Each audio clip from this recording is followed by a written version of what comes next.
My topic is market failure mythology, and I'm passing around. I put together, I don't know, about 15 or so articles on this whole topic, market failure mythology, that have been published. I think the first one is 1969 by Harold Dempsets. And so if you're interested in this topic, I thought this would be a good way to follow up. And so, in around the 1950s and 60s, the economics profession sort of exploded with theories of market failure. And which is why, by the way, my old professors, James Buchanan and Gordon Pellick, my graduate school professors, invented the field of public choice as sort of a counter to the market failure revolution in economics. And one of the things that distinguishes the Austrian school from the public choice school is the Austrians never bought into the fact that of all this market failure literature, whereas the public choice school, for the most part, says, okay, even if we accept all this, governments fail also. And so the method of analysis in public choice economics is sort of they call it a comparative institutional analysis. Comparative failures, a study of comparative failures, a study of imperfect markets and imperfect governments. But the Austrians never bought into the imperfect markets thing story like the public choice school has, which is not to say that you shouldn't study public choice economics. That's my background is partly in there. But I wrote down what I think are five. I'm going to talk about some of this literature. And I just wrote down what I think are five reasons, or five themes really, that run through this literature that explain why so much of the literature on markets that says markets fail say this. And one is called the nirvana fallacy. And that's a phrase coined by Harold Dempsets in the first article at the top of this list of literature that I'm handing out. Is a 1969 article called Information and Efficiency, Another Viewpoint. And basically the nirvana fallacy, Peter Klein might have mentioned this. Does it ring a bell? Did Peter Klein mention this? Well, anyway, it's comparing the real world to an unachievable utopian ideal, like perfect competition, for example. And of course, if you compare the real world to an unachievable utopian ideal, the real world is always imperfect or failing as far as that goes. And Harold Dempsets called that the nirvana fallacy. The second reason is the failure to view markets like the Austrians do as a dynamic, rivalrous process of entrepreneurial discovery. And competition is never ending. It's ongoing. Whereas beginning around the 1930s, the economics profession abandoned the Austrian view of competition. Anybody who wrote on competition from Adam Smith, even before Adam Smith, on until about the 1930s, described competition more or less like the Austrians do, as I just said, dynamic, rivalrous process of entrepreneurial discovery. Whereas it was, but that was difficult at the time to model mathematically. And it still is. And so in order to appear to be scientific, the budding mathematical revolution in economics adopted a static model of competition that was more amenable to mathematical manipulation and model building. That's the perfect competition model. And so, the way in which the economics profession started looking at markets changed. And all of a sudden, markets were failing everywhere. Because after all, if you look at the new definition of competition, it was no longer rivalry, it's no longer dynamic. It was many firms, homogeneous products, homogeneous prices, costless entry and exit, and perfect information. And that was the new definition of competition. And of course, that's nirvana.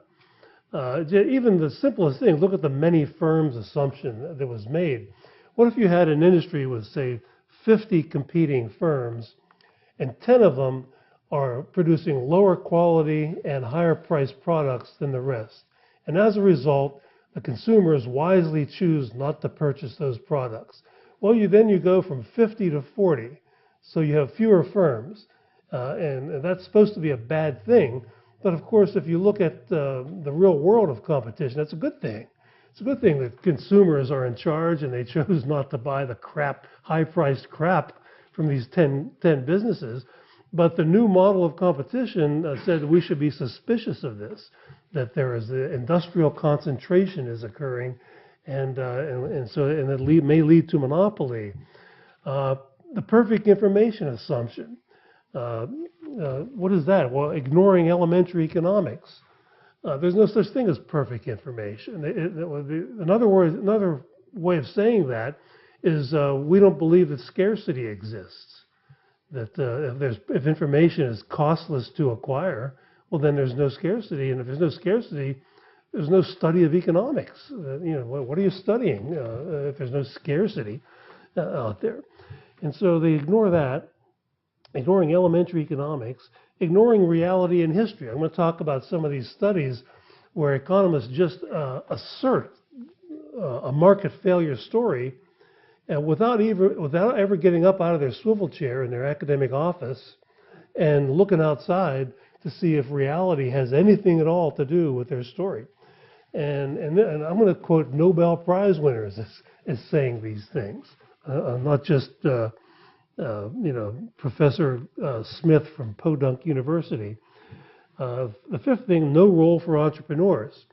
Yeah, markets are imperfect because human beings are imperfect. And if we have problems, well, another way of looking at it, economic problems is, from an entrepreneurial perspective, is, well, is there money to be made in solving this problem? And there often is in the literature on market failure. And so a lot of this literature ignores the fact that entrepreneurs, if there's money to be made in solving a problem, they're going to go after it. They're going to solve that problem.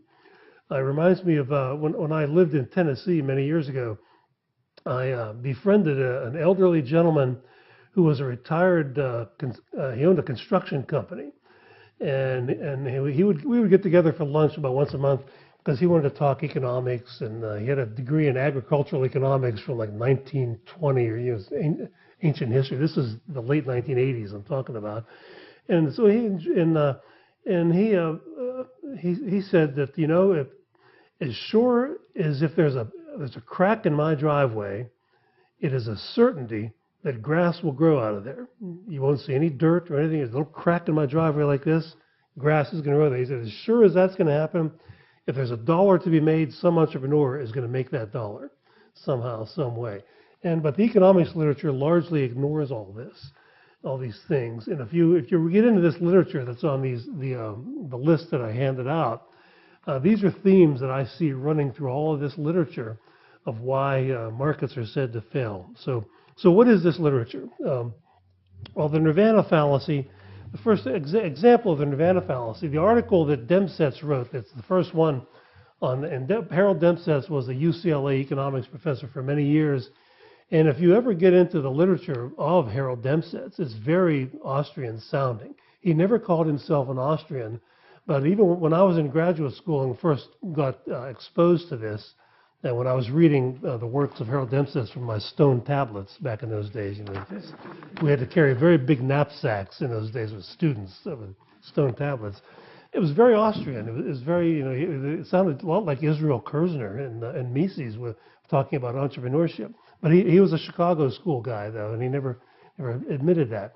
But he talks about this. He was in a debate with Kenneth Arrow, the Nobel Prize-winning economist Kenneth Arrow, over the effects of innovation, technological innovation. And Arrow basically, he wrote these articles that had hundreds of equations in them. It came to the conclusion that markets fail when it comes to innovation in a number of ways. And one way in which the markets fail is that innovation creates monopoly. And of course, the standard mainstream story of monopoly is that it restricts output and causes deadweight losses and various other evils.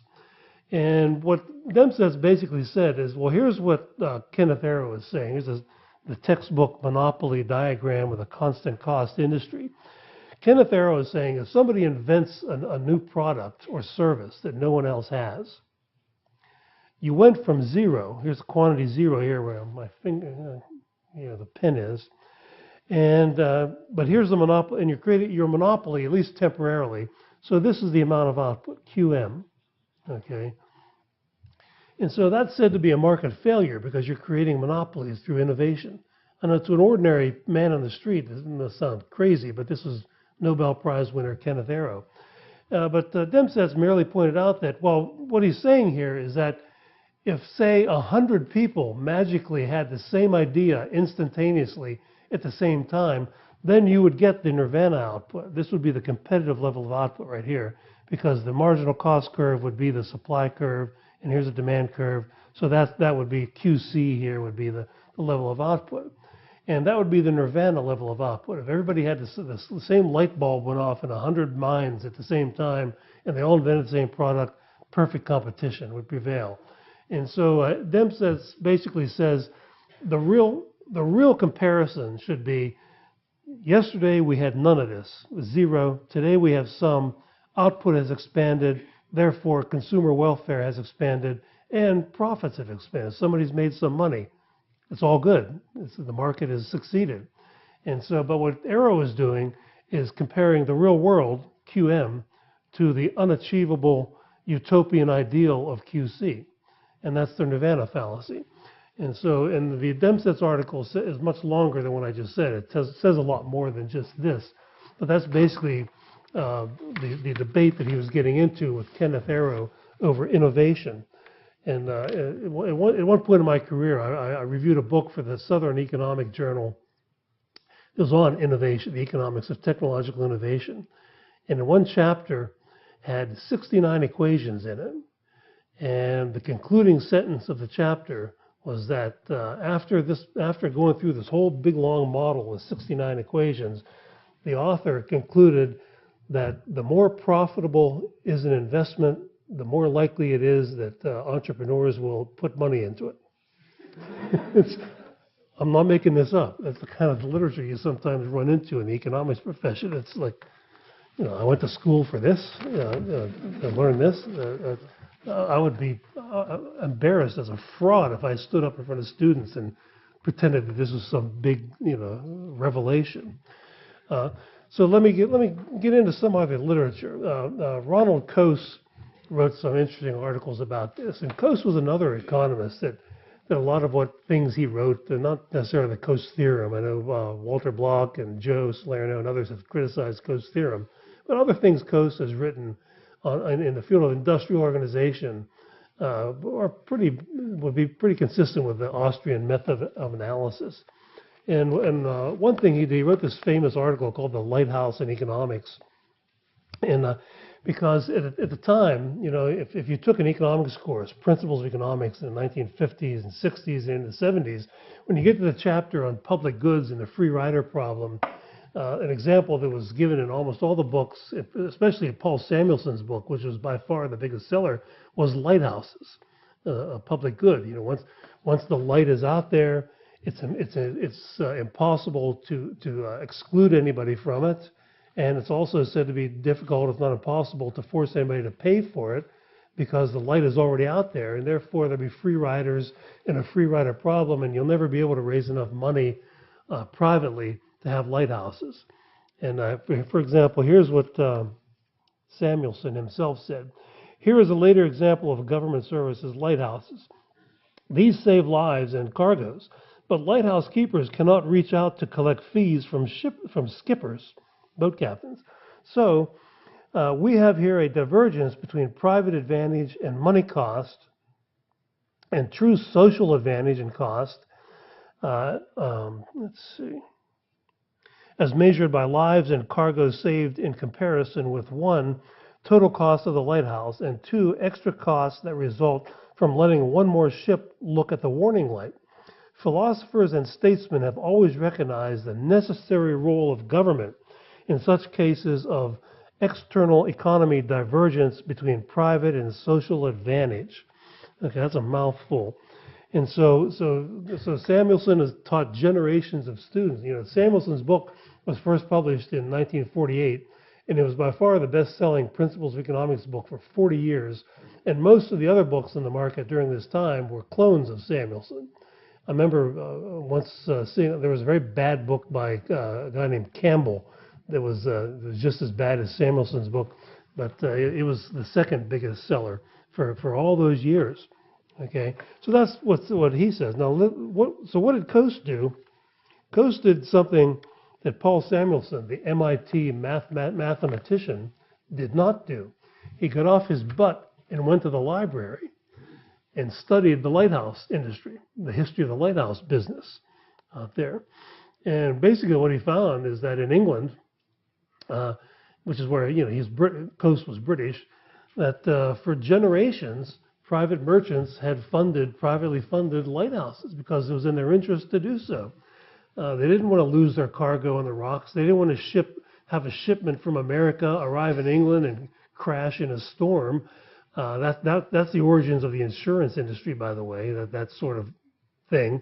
But also, lighthouses are a form of insurance against that sort of calamity of your shipwrecking after crossing the Atlantic Ocean.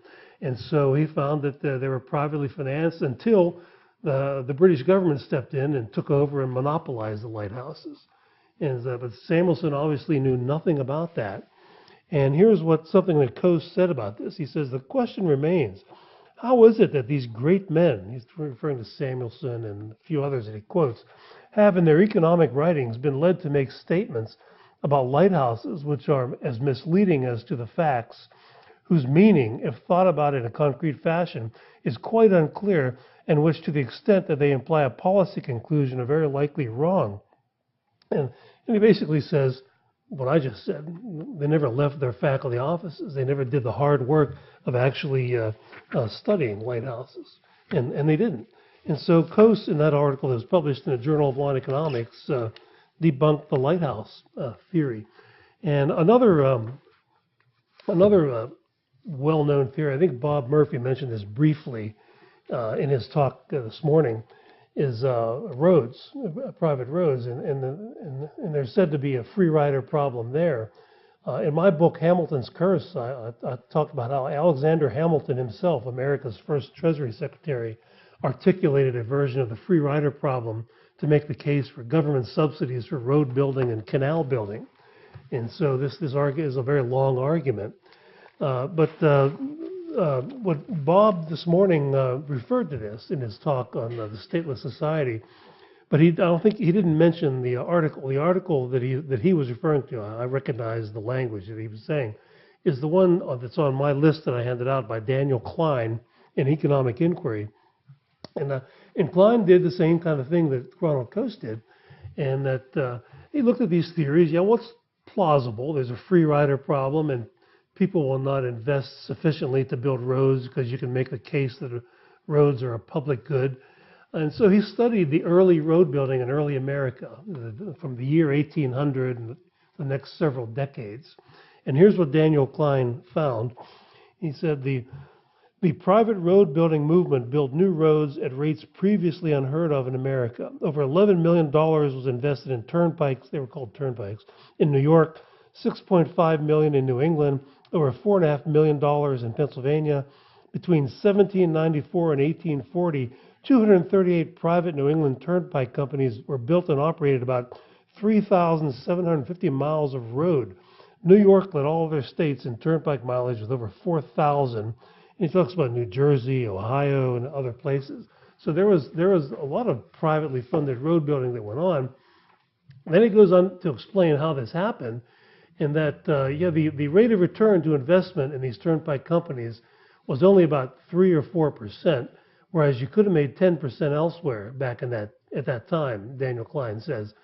So why did they invest? Why did these people invest? Well, the merchants in these towns understood that if they had a road that connected their town to other towns, there would be more business. And so they were entrepreneurial about it. They weren't that stupid. Like the old man that I talked to, my old friend in Tennessee. If there's $1 to be made, some entrepreneur is going to find a way to make it. And so this doesn't take much of an act of genius to realize if we have more people shopping, then we might make more sales. And so they invested.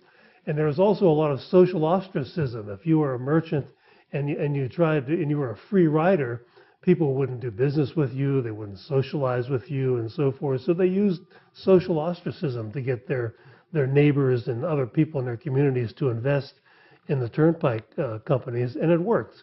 Daniel Klein quotes Alexis de Tocqueville, his famous book Democracy in America, in talking about how one of the unique things he noticed about Americans was all these voluntary associations they had, including voluntary associations that were set up to motivate people to build roads. And so the free rider problem is often overcome by efforts like this, but you have to think dynamic. You have to think of competition being a dynamic and not a static thing. You have to think of entrepreneurship playing a role here, and that's what happens. And so that's the private road story. Another classic article in this literature is by Stephen Chung. Stephen Chung was a economics professor at the University of Washington in Seattle, Washington, and he wrote an article. It's on my list here called "The Fable of the Bees." And has anybody here ever heard of this Fable of the Bees? Nobody, maybe one person. Okay, maybe you heard of the Fable of the Bees, but not Stephen Chung. I don't know. Well, anyway, the same sort of thing was going on in that there was in some of the textbooks. When you get to the section on externalities, a story that was told is that, well, here's a case of externality problem that requires government intervention. What if you had beekeepers and apple orchards in the same vicinity? Well, if the bees pollinate the apple orchards, they create a positive externality for the apple orchard owner because they pollinate the trees and the trees create more apples. And at the same time, the apple trees provide nourishment for the bees, so the beekeeper will get more honey. However, there doesn't seem to be any mechanism that would cause the beekeepers to want to locate their hives next to apple orchards. And so the apple orchard owners and the beekeepers just forego this big profit opportunity. Therefore, we should subsidize beekeeping and maybe centrally plan the whole beekeeping apple orchard business. And here's another Nobel laureate, James Mead, that Stephen Chung quoted. He says this: suppose that in a given region there's a certain amount of apple growing and a certain amount of beekeeping, and that the bees feed on the apple blossoms. If the apple farmers apply 10% more labor, land, and capital to apple farming, they will increase the output of apples by 10%. But they will also provide more food for the bees. On the other hand, the beekeepers will not increase the output of honey by 10% by increasing the amount of land, labor, and capital to beekeeping by 10%, unless at the same time the apple farmers also increase their output, and so therefore the food of the bees by 10%. We call this a case of an unpaid factor because the situation is due simply and solely to the fact that the apple farmer cannot charge the beekeeper for the bees' food. So the bees are free riding. They can't charge the beekeeper for the bees' food, namely the apple blossoms. And so James Mead went on to say, once again, we need regulation. We need the government to step in here and micromanage the beekeepers. Well, Stephen Chung did the unheard of. Once again, he got up off his butt and started researching the apple industry. He is in Washington State, after all. If you went to the nearest grocery store in Auburn right now and bought apples, you'd find a whole bunch of them from Washington State. It's a big apple growing place. And lo and behold, what he found is that for many generations, the beekeepers and the apple orchard owners had this all figured out, that they had written contracts between the apple orchard owners and the beekeepers. They were so minute in detail that they would even say things like the apple orchard owner is to notify the beekeepers 2 weeks in advance when they're going to spray pesticides on the apples so they don't harm the bees, and the monetary compensation is all written out, and so forth. And so once again, the assumption that people like J.E. Mead made is basically entrepreneur. There's no such thing as entrepreneurship, and that business people, they might condemn greedy, profit-seeking capitalists, while at the same time arguing that these greedy, profit-seeking capitalists just walk around with their heads in the clouds and it's as though there's $10,000 in cash sitting in front of me, and I just walk right past it and don't pay any attention to it at all. And so, but it didn't take Stephen Chung much to discover that this is false. And I'll read you one quick quote from him about these. He says, contracts, here's what he found. Contracts between beekeepers and farmers may be oral or written. I have at hand two types of written contracts. One is formally printed by an association of beekeepers. So their trade association actually had model contracts for the beekeepers to use. You didn't have to make up your own contract. Another is designed for specific beekeepers with a few printed headings and space for stipulations to be filled in by hand. Aside from situations where a third party demands documented proof of the contract, written contracts are used primarily for the initial arrangement between the parties. Otherwise, oral arrangements are made. And so they're very detailed. And so once again, the problem, there was money to be made. Yeah, there's an external positive externality issue here in the language of economics, but these entrepreneurs figured this out a long time ago. And it's James Mead who had his head in the clouds, not the beekeepers and the apple orchard owners. The next example, market failure mythology, it rhymes with Fable of the Bees. It's called Fable of the Keys. And you all recognize this. Yeah. Don't you? What is that? That's the keyboard on a computer or a typewriter. You know, I actually wrote my doctoral dissertation on a typewriter. They had just gotten rid of the stone tablets, and the typewriters came in. But I don't think anybody here, except for Dr. Prince, knows what a typewriter is, besides me. But anyway, there's an economist named Paul David. He used to be at the University of Tennessee. I kind of lost track of him. I don't know if he's retired now or if he's still around at Tennessee. But he published a couple of articles in which he argued that markets sometimes fail by locking in inferior technology. And Exhibit A in this one article of his, is very widely cited, was the QWERTY keyboard, because there's a different type of keyboard that goes by this name, Dvorak. It's a Czech name. I gave a talk at the Prague School of Economics several years ago about this, and I mentioned that, and the students all laughed. I read Dvorak there because it's a Czech. I don't know why they were so funny. He was an American, but he's from former Czechoslovakia. He was an immigrant, and I never got why. I thought it was funny to them. But anyway, Paul David made the argument in this article that the Dvorak keyboard was superior to the QWERTY keyboard, even though stupid consumers, somehow chose to buy typewriters back in those days with the QWERTY keyboard, and that pretty much locked in the QWERTY keyboard because that's what everybody had. And so, he cited these studies from the U.S. Navy that supposedly proved the superiority of the Dvorak keyboard over the QWERTY keyboard. And so he used that as his exhibit for market failure, Exhibit A for market failure. And then along comes some other economists. Steve Margolis is one of them. And so let me see, get the right page number here.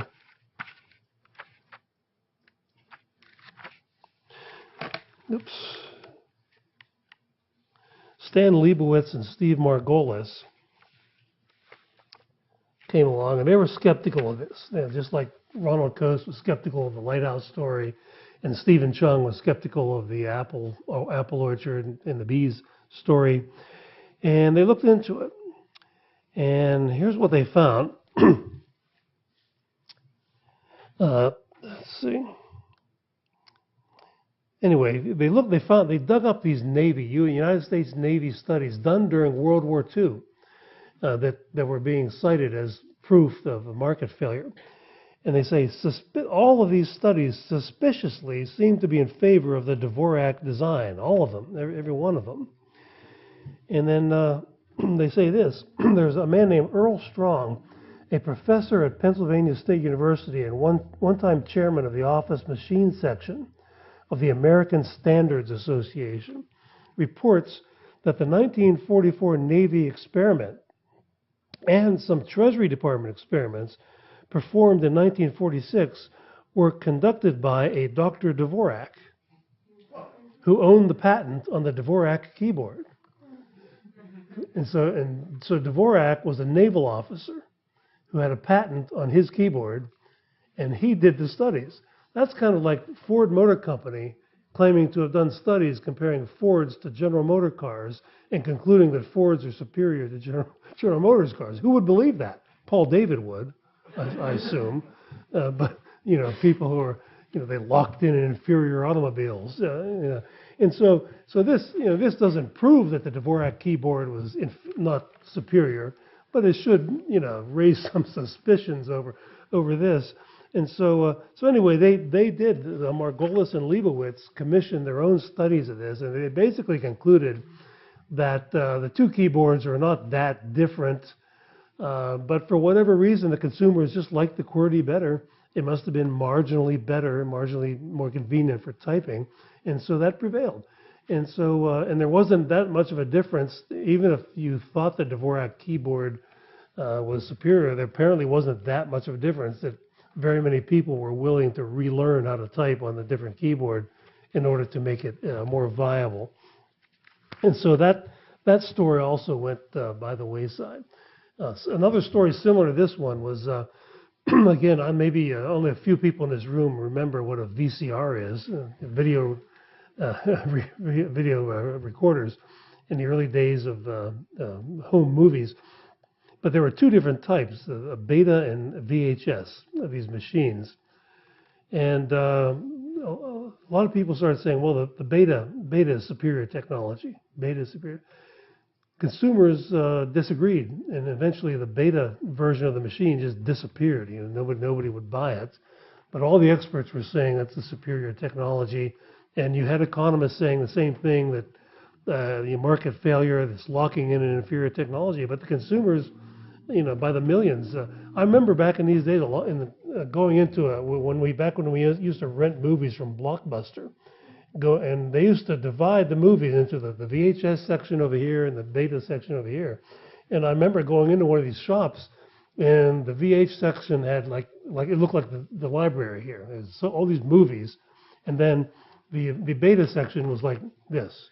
It was like 3 movies. That was about it. Because they've just gone out of business. And so that was yet another myth about market failure that is out there. Okay, and it falls into one or more of these categories. Always seemed to be the explanation for why these economists come up with these myths. Another myth that I've written about, I wrote an article that was published in the Quarterly Journal of Austrian Economics some years ago called The Myth of Natural Monopoly. It's on the reading list there. It's online. You can read it. And I was always a little suspicious of this story about natural monopoly. I was an economics student as an undergraduate, like a lot of you are, and went to graduate school, became a professor. And I'd heard this story forever. The basic story is that in the late 19th, early 20th century, in industries with heavy fixed costs like telephone, electricity, water supply, natural gas, you had a situation where one large company was achieving economies of scale and was therefore able to underprice everybody, and it became a natural monopoly. They were becoming a natural monopoly. That's where the phrase natural, meaning free market, basically a monopoly. And so that's the basic story. And the second part of the basic story is that therefore government came to the rescue, and what the government did was to create legal monopolies. Because they said, well, we want the economies of scale. It's a good thing, low cost, but we don't want monopoly prices. So we will come in and create monopolies, and then what we will do is we'll regulate the price so that they'll make a profit, but not a monopoly profit. And so that's what rate regulation is supposedly about: electric power rate regulation, natural gas, and so forth. But Harold Dempsey again did the unthinkable. At least the unthinkable if you're from MIT or Harvard or one of these places, the market failure capital of North America. the Ivy League schools where a lot of this comes from. He did the unthinkable and once again got off his butt and left his swivel chair at his UCLA office and went to the library. This was before all human knowledge was on the internet. And where you actually had to go to a library to dig this stuff up. And here's what he found about this era of history, late 19th, early 20th century, was what was going on. 6 electric light companies were organized in 1 year of 1887 in New York City. 45 electric light companies had the legal right to operate in Chicago in 1907. Prior to 1895, Duluth, Minnesota was served by 5 electric lighting companies. Scranton, Pennsylvania had 4 in 1906. During the latter part of the 19th century, competition was the usual situation in the gas industry in this country, meaning natural gas. Before 1884, 6 competing companies were operating in New York City. Competition was common and especially persistent in the telephone industry. Baltimore, Chicago, Cleveland, Columbus, Detroit, Kansas City, Minneapolis, Philadelphia, Pittsburgh, and St. Louis had at least 2 telephone companies in 1905. So he demonstrated that this story never happened. There never was this one big monopoly created on the free market. There was vigorous competition. But so how did we get monopolies in the public utilities in the United States? Well, I myself did the unthinkable and got off my butt and left my faculty office years ago, and I went to the Johns Hopkins Library, which is right down the street from where my office is at Loyola University. You know, they're sort of side by side there, and this was before everyone was online on the internet, and I always, when I started my career, I enjoyed digging through libraries. I went to do my research because it gave me an edge. Because as I keep saying to you, most economists, especially these Nobel Prize winners, are too lazy to do that. So I thought, I'll do what Ronald Coase and Stephen Chung and these guys, they could come up with some really good information, good scholarship. So I'm going to do that. I'm not going to sit around and fiddle with mathematical equations my whole life and tell tall tales of market failure. I'm going to learn how markets actually work. Yeah. It reminds me, when I was in graduate school, by the way, I'll never forget, they had a weekly seminar series, and they brought in a Princeton economist named Professor Ung, Ng, is his name. He was a big shot mathematical microeconomist, and Professor Ung gave a presentation on the hamburger market, a model of the hamburger market. And so we all sat there, and he filled up no computerized math back then. He filled up the whole blackboard with equations, and he taught. And one of my professors, Gordon Tullock, at the end, he said, Professor Ung, this doesn't seem to be anything at all like the real hamburger market. And Professor Ung said, I'm not interested in the real hamburger market. I'm interested in my model. And I think Paul Samuelson would have had the same attitude. J.E. Mead would have said the same kind of thing. And Paul David. That's another thing that maybe I should write that as item number 6 here. Well, I did put ignoring reality on my list here of things to look. So anyway, how did we get the monopolies in telephone, natural gas, electricity, and so forth? Well, here's how. One of the things I found out is when I was digging through the Johns Hopkins Library, Richard T. Ely was taught at Johns Hopkins for a while, and at the time, early 20th century, late 19th century, he had written all these articles on electric utilities because it was a big issue of the day. So I found all these collections of articles by Richard T. Ely, among other people, and I started reading them. And here's how it happened in Baltimore, because I found this in the Johns Hopkins Library. It's about the history of the Gaslight Company of Baltimore. From its founding in 1816, it struggled with new competitors, and its response was to compete in the marketplace. And so there was vigorous competition in the gaslight industry.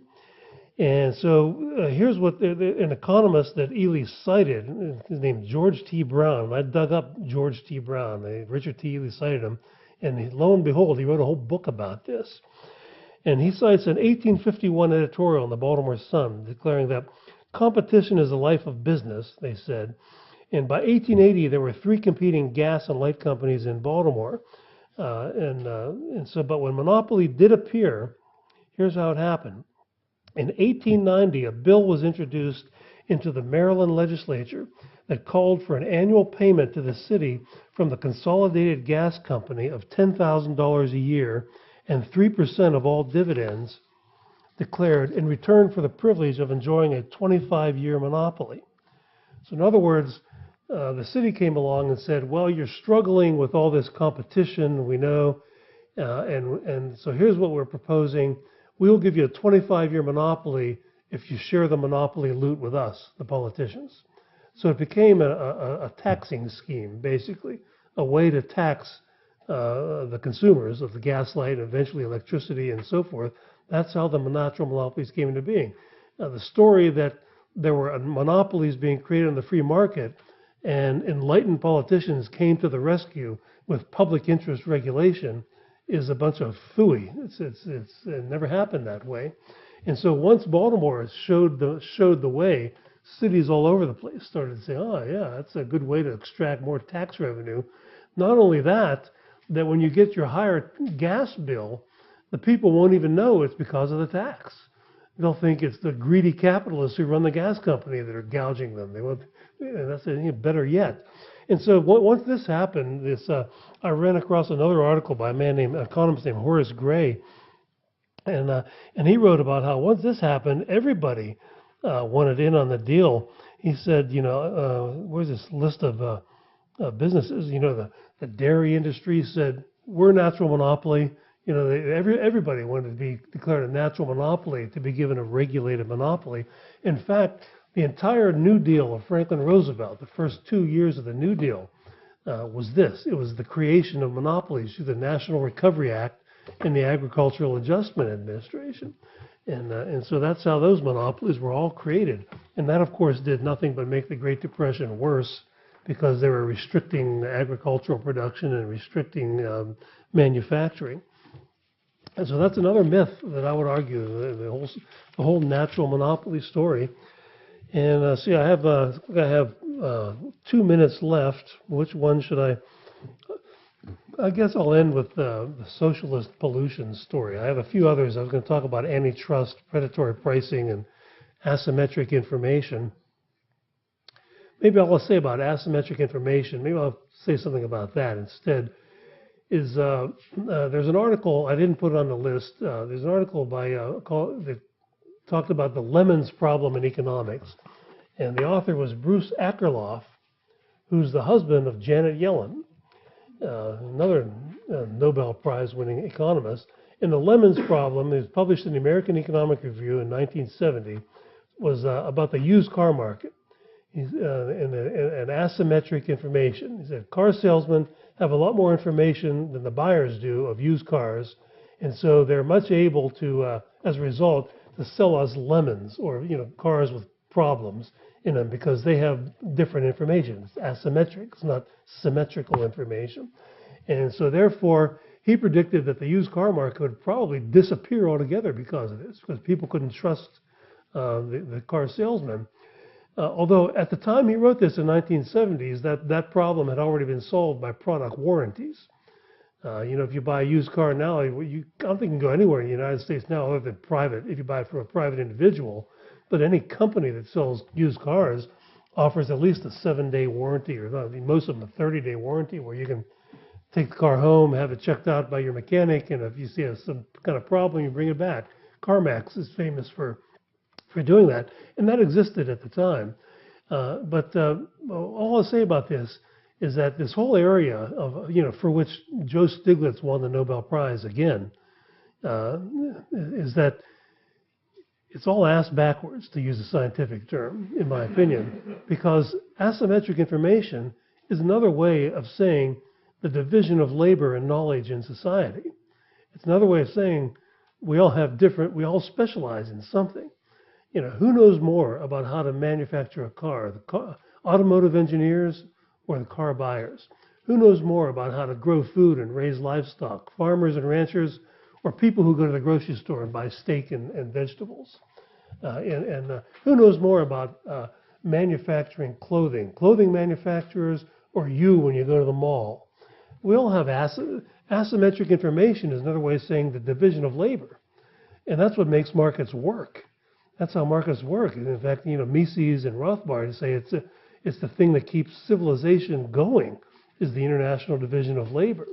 But somehow these MIT, Harvard economists have managed to say that asymmetric information, they call it something else, they call it asymmetric information, is an example of market failure and not market success. Imagine what the economic world would be if we all knew the exact same thing. Why would anybody trade with anybody else if we all had the exact same knowledge and ability to produce things? There'd be no markets in a situation like that. And so I had another article of mine. It was on, I call it the canard of asymmetric information as a source of market failure. It was in the Quarterly Journal of Austrian Economics. I think I put it on that list somewhere. I think my time is about